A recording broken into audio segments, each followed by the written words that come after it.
क्या आएगा और कैसे आएगा। अक्सर हम देखते हैं कि हम जो सिलेबस बताते हैं तो कुछ स्टूडेंट्स को समझ में नहीं आ रहा है कि भाई सर आप पेपर में हमने सिलेबस तो दे दिया है लेकिन आप इन्हें एग्जाम के अंदर कैसे दोगे। तो देखिए मैं आपको एक एक टॉपिक को एक एक बात बता देता हूँ। सबसे पहले टॉपिक आता है आपका वर्ब। आप देखिए वर्ब के बारे में मैंने आपको पढ़ा चुका हूँ। आपको कुछ वर्ब मैंने सेंड भी दोबारा से कर दिए, उन्हीं वर्बों को आपको याद करनी है। अब वर्ब कैसे याद करनी है, सबसे पहले आप इस वर्ब को याद करोगे। जैसे मान के चलिए आपकी कोई वर्ब है गो। अब गो का अर्थ आपको आना चाहिए, गो का अर्थ होता है जाना, और जाना की जो सेकंड फॉर्म होती है वो होती है वेंट, और जो थर्ड फॉर्म होती है गॉन। तो देखिए आपको क्वेश्चन पूछा जाएगा, राइट द फर्स्ट सेकंड या थर्ड या जो भी मेरे मन में आएगा उस समय पेपर दे देते हैं वो वर्ब मैं आपसे पूछ सकता हूँ। हो सकता है मैं आपको तीनों वर्ब पूछ लूँ एक साथ ही। तो उस कंडीशन में आपको क्या करना है, वर्ब को इस तरह लिखना है, तो जाना वेंट गॉन, पहला क्वेश्चन। दूसरा क्वेश्चन आपका इस तरह आ सकता है, दूसरा क्वेश्चन आपका इस तरह आ सकता है कि मान के चलिए मैं केवल आपको ये वाला हिस्सा दे दूं और उसके बदले आपसे इस वाले हिस्से की मैं आपसे क्वेश्चन पूछूं। जैसे मान के चलिए मैंने कहा होगा कि जाने का जो जाना है उसे इंग्लिश में क्या कहेंगे, तो आपको जो आंसर लिखना होगा केवल गो।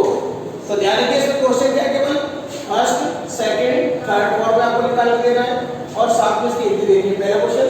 दूसरा अगर आपको हिंदी में दिया है तो उसे इंग्लिश में, और इंग्लिश में दिया है तो उसे हिंदी में लिखना है। नेक्स्ट क्वेश्चन देखिए, नेक्स्ट क्वेश्चन है आपका डेफिनेशन ऑफ सेंटेंस। हाँ एक बार सुनिए, वर्ब कौन सी आएंगे आपके एग्जाम में, जो मैंने आपको भेज दी है, जितनी भी भेजी है दोबारा से वो वर्ब आएंगे, ठीक है। जो पहले कराई उससे कोई मतलब नहीं, जो अब दोबारा भेजी है उन वर्ब को आपको दोबारा से पढ़ना है, क्योंकि पहले तो मैंने आपको बहुत सारी वर्ब भेजी थी, अब मैंने कुछ ही वर्ब भेजी है तो केवल आपको नहीं याद करना है। दूसरा क्वेश्चन है आपका डेफिनेशन ऑफ सेंटेंस। ध्यान दीजिए सेंटेंस की आपको डेफिनेशन देनी है, और सेंटेंस की डेफिनेशन होती है a sentence is a group of word which makes complete sense. यानी कि एक सेंटेंस जो होता है जो शब्दों के समूह से बनता है और जिसका कोई अर्थ होता है उसे सेंटेंस कहते हैं। तो इस तरह आपको एक इंग्लिश में डेफिनेशन लिखनी है किसकी, सेंटेंस की। अगला क्वेश्चन है आपका kinds of sentence. Kinds of sentence से तात्पर्य क्या है, सेंटेंस के प्रकार। अब सेंटेंस के प्रकार मैं बता देता हूँ आपको कौन कौन से होते हैं। देखिए सेंटेंस के जो प्रकार होते हैं वो होते हैं असर्टिव, दूसरा होता है आपका इंटेरोगेटिव, तीसरा होता है आपका इंपेरेटिव,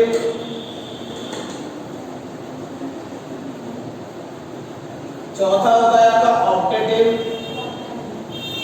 और पांचवा होता है आपका एक्सक्लेमेटरी। तो इस प्रकार आपकी टाइप्स ऑफ सेंटेंस करते हैं।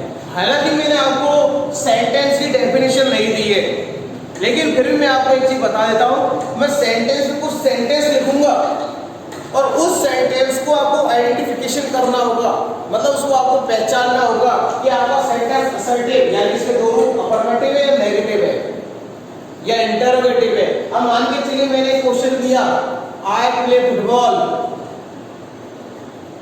तो आपको इसे आइडेंटिफिकेशन करते हुए इधर लिखना है अफर्मेटिव सेंटेंस, उसका आंसर क्या आएगा, अफर्मेटिव सेंटेंस। दूसरा मैंने दिया आई डोंट प्ले फुटबॉल, तो इसको आइडेंटिफिकेशन करते हुए आपको लिखना है नेगेटिव, क्योंकि इसमें क्या आएगा, नॉट का प्रयोग हो रहा है। इंटरोगेटिव में जो एच भी होती है वो आगे आ जाती है, प्रश्न पूछे जाते हैं डू आई प्ले फुटबॉल, तो आपको यहाँ से पहचान करना है, इसमें क्वेश्चन मार्क मिलेगा, तो आपको पहचान करते हुए आंसर बताना है कि ये कौन सा सेंटेंस है, इंटरोगेटिव। अब बात करते हैं इंपेरेटिव। इंपेरेटिव के लिए आपको इस तरह के सेंटेंस मिलेंगे, गो टू स्कूल, या shut the door, open the window,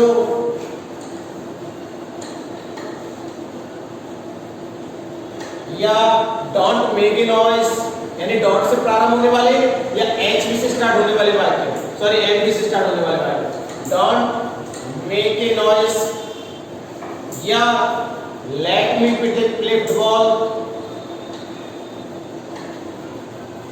तो अगर इस तरह के सेंटेंस आपको दिखाई दे तो आपको उनके आगे क्या लिखना है, इंपेरेटिव लिखना है। ऑप्टेटिव में क्या लिखना है? ऑप्टेटिव में ऐसे वर्ड या ऐसा सेंटेंस जिसमें आपको कोई श्राप देता हुआ दिखाई दे रहा हो या आपको आशीर्वाद देता दिखाई दे रहा हो, तो उस कंडीशन में आप ऑप्टेटिव, जैसे आप किसी ने कहा मे गॉड ब्लेस यू या मे यू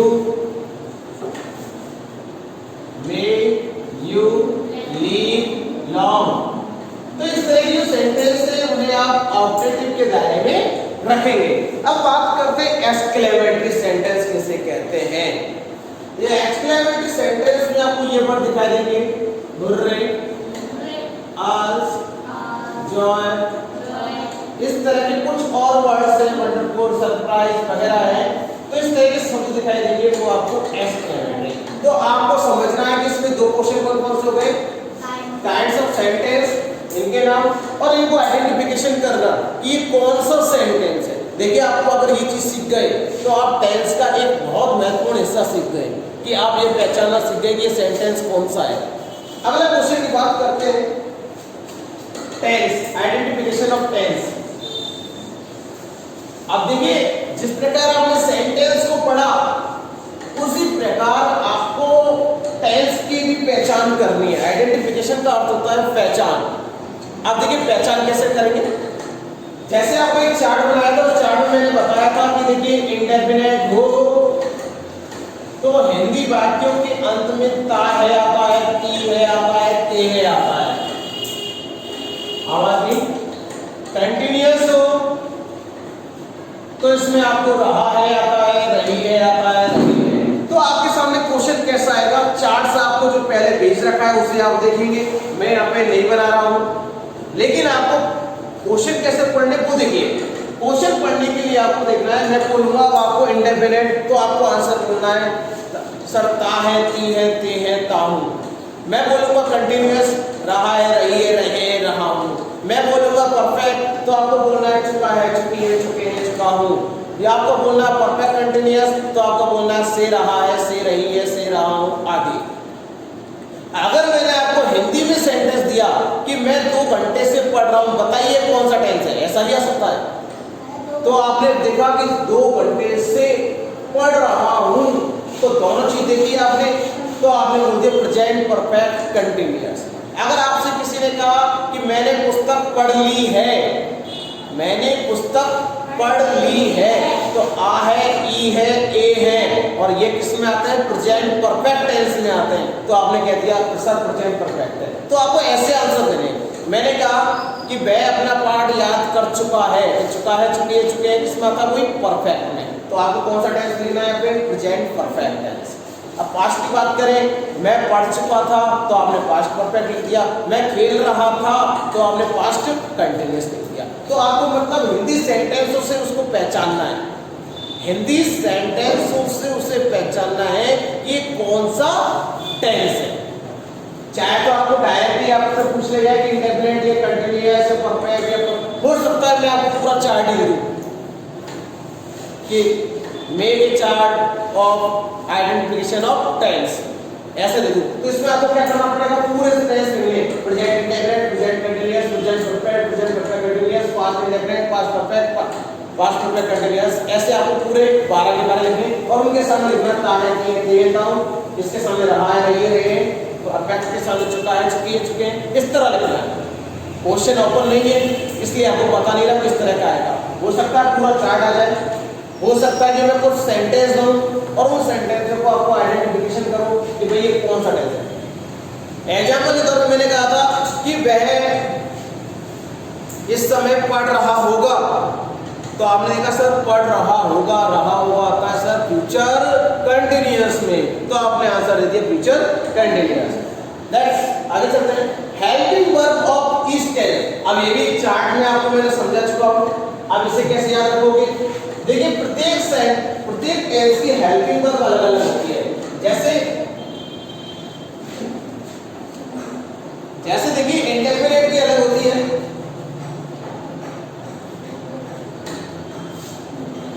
कंटिन्यूअस की अलग होती है, परफेक्ट की अलग होगी,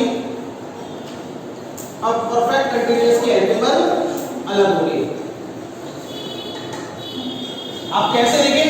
यदि प्रेजेंट इंडेफिनिट है तो डू या डज का प्रयोग होगा। प्रेजेंट कंटिन्यूअस है तो इसमें इज, एम, आर का प्रयोग होगा। इसमें आपके हैज या हैव का प्रयोग होगा। इसमें आपका हैज बीन या हैव बीन का प्रयोग होगा। तो ये आपके ऐसी होती है, यानी ये क्वेश्चन मेरा helping verb of each tense, तो प्रत्येक टेंस के हेल्पिंग वर्ब हो सकता है आपको चार्ट बनाने के लिए कह दिया जाए सीधा सीधा तो आपको चार्ट बनाना है, या आपको क्वेश्चन पूछ जाए तो उनके आपको आंसर लिखने हैं। देखिए तीसरी बात, पास्ट इंडेफिनिट की क्या होती है? डेड होती है। कंटीन्यूअस की क्या होती है? वाज वर होती है। परफेक्ट की क्या होगी? हैड होगी। इसकी क्या होगी? हैड बीन होगी। अब आप बात करते हैं फ्यूचर इंडेफिनिट। तो फ्यूचर इंडेफिनिट की होती है? Will, shall. फ्यूचर कंटीन्यूअस की होगी? Will be, shall be. इसकी होगी will have been, shall have been. और इसकी होगी sorry will have, shall have होगी। विल हैव बीन और शैल हैव बीन। तो आपका अपना जो टॉपिक है 5वें नंबर का वो ये है कि अगर आपको पूछा जाए helping verb of each tense, प्रत्येक टेंस की हेल्पिंग वर्ब, जैसे मैंने आपको क्वेश्चन पूछे थी कंटीन्यूअस की, प्रेजेंट कंटीन्यूअस की क्या होगी, तो आपको आंसर देना है जवाब। हो सकता है मैं आपको पूरा चार्ट दे दूं तो आपको इस तरह का चार्ट बनाना है। बस आपको मैंने एक चीज लिखा है यहाँ पे, प्रेजेंट, पास्ट, फ्यूचर। इस तरह के चार्ट बन गए। ये चार्ट बनाने के लिए हो सकता है आपको दे दिया जाए। अब बात करते हैं अगले टॉपिक की। अगला टॉपिक है main verb of each tense. Main verb of each tense का तात्पर्य क्या है? मुख्य क्रिया। अब मुख्य क्रिया इंडेफिनिट में होती है वर्ब की फर्स्ट फॉर्म, इसमें होती है वर्ब की सेकंड फॉर्म, इसमें होती है वर्ब की फर्स्ट फॉर्म। अब देखिए जितने भी कंटीन्यूअस है उनमें वर्ब की फोर्थ फॉर्म मतलब आईएनजी लगेगा सब में। इसमें क्या लगेगा? परफेक्ट वर्ब की थर्ड फॉर्म, वर्ब की थर्ड फॉर्म, वर्ब की थर्ड फॉर्म। तो याद रखने वाली बात क्या है आपको? हमेशा ध्यान रखिए परफेक्ट जिसमें चुका है, चुका था, चुका होगा, तो तीनों में वर्ब की थर्ड फॉर्म का प्रयोग होगा। परफेक्ट कंटीन्यूअस में भी वर्ब की फोर्थ फॉर्म। तो देखिए आपके 6 टेंस तो आपके ऐसे होते हैं जिनमें वर्ब की फोर्थ फॉर्म का प्रयोग होता है। 3 टेंस ऐसे होते हैं जिनमें वर्ब की थर्ड फॉर्म का प्रयोग होता है। 2 टेंस ऐसे होते हैं जिनमें वर्ब की फर्स्ट फॉर्म का प्रयोग होता है। 1 टेंस ऐसा है जिसमें वर्ब की फर्स्ट फॉर्म का प्रयोग होता है।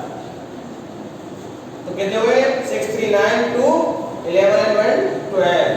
हाँ, एक जो है वर्ब की सेकंड फॉर्म वाला ये भी कब रहता है? केवल अफर्मेटिव के टाइम पे रहता है। नेगेटिव में तो ये भी वर्ब की फर्स्ट फॉर्म हो जाता है। अब बात करते हैं नेक्स्ट टॉपिक की। आवाज नहीं?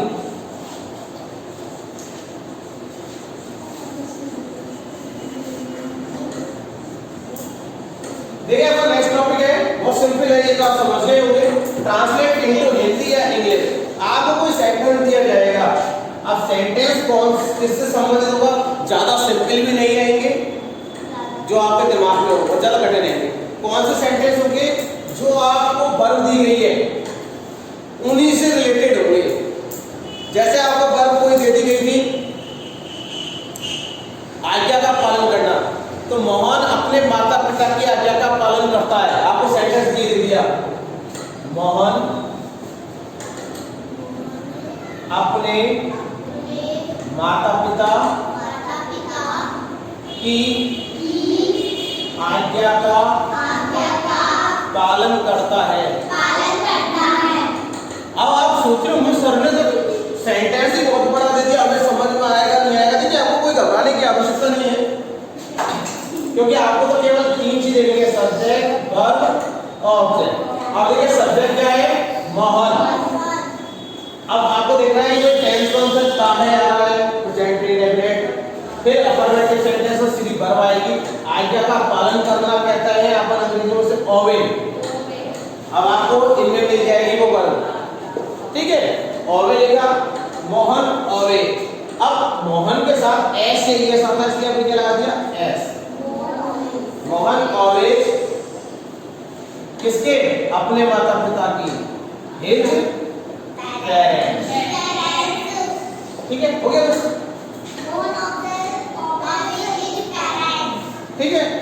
जैसे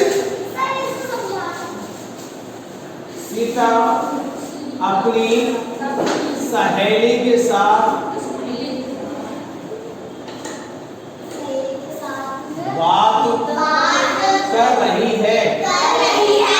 अब ये सेंटेंस इतना बड़ा देखने के बाद आपको घबराने की कतई आवश्यकता नहीं है, ठीक है। इसके लिए आपको क्या करना है, देखिए सबसे पहले का कोई सब्जेक्ट क्या है, सीता। सेंटेंस क्या रहा है, ये हमारा रहेगा तो सीता के अकॉर्डिंग एक बात करना, टॉक, तो ये हो गया टॉकिंग। इसके साथ Sita is talking with her friend,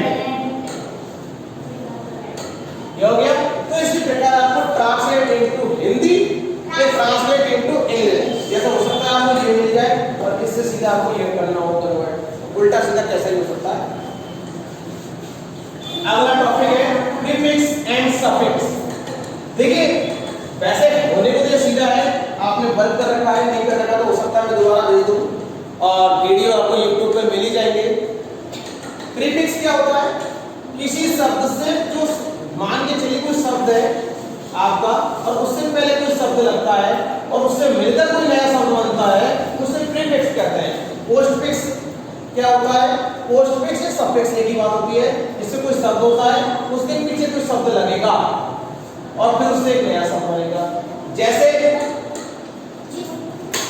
paint, paint एक शब्द है, उसमें अगर हम ईआर लगा दें तो पेंटर हो जाता है, तो ईआर लगाने पर पेंटर हुआ। अब ऐसे ही चेयरमैन एक शब्द है, चेयरमैन में अगर हम ईएस लगा दें तो एक्स चेयरमैन हो जाता है। तो देखिए कहां तो चेयरमैन था, एक्स लगाते वो पूर्व हो गया, मतलब पुराना वाला। जैसे अभी आपको मालूम है कि कल हमारे राष्ट्रपति पूर्व एक्स प्रेसिडेंट प्रणब मुखर्जी का निधन हो गया था, तो उसके आगे मैंने लगाया था एक्स प्रेसिडेंट, तो एक्स लगाते क्या हो जाता है, पूर्व मतलब पहले के। तो देखिए ये वाला एग्जांपल तो था पोस्टफिक्स अर्थात सफिक्स और ये था प्रीफिक्स, ठीक है। अब बात करते हैं कंपाउंड वर्ड। दो शब्दों से मिलकर जो शब्द बनता है उसे कहते हैं कंपाउंड वर्ड। इसे हम हिंदी में मिश्रण वाक्य भी कहते हैं। जैसे दो वर्ड है आवाज़ समबड़ी, सम और बड़ी दो शब्द हैं, इनसे मिलकर क्या बन गया, समबड़ी। तो इसे हम कंपाउंड वर्ड कहेंगे। इसका भी वीडियो आपको YouTube पर मिल जाएगा। अब बात करते हैं यूज ऑफ कैन और कैन नॉट। अब देखिए यूज ऑफ कैन और कैन नॉट में क्या होगा वो समझिए। कैन और कैन नॉट, आप कोई भी जो कार्य कर सकते हैं उसमें आप कैन का प्रयोग करेंगे और जो आप कार्य नहीं कर सकते उसमें आप कैन नॉट का प्रयोग करोगे। जैसे I solve this puzzle, तो I can solve this puzzle लगा दिया। अगर आप ये नहीं कर सकते तो आपको क्या लगाना है यहाँ पे, नो। तो समझ गए आपकी एबिलिटी, कैपेबिलिटी, कैपेसिटी और पावर, स्ट्रेंथ, आईक्यू, इनको बताने के लिए आपको इसका प्रयोग करना है। किसका, कैन और कैन का। मतलब सीधी बात है, आप जो कार्य कर सकते हो उसमें कैन का प्रयोग करोगे, जो आप कार्य नहीं कर सकते उसमें आप कैन नॉट का प्रयोग करेंगे। ध्यान रखिए पेपर के अंतराल में आपको सारे क्वेश्चन लिखना अनिवार्य है, आपको क्वेश्चन भी लिखने के पेपर है और उस पेपर को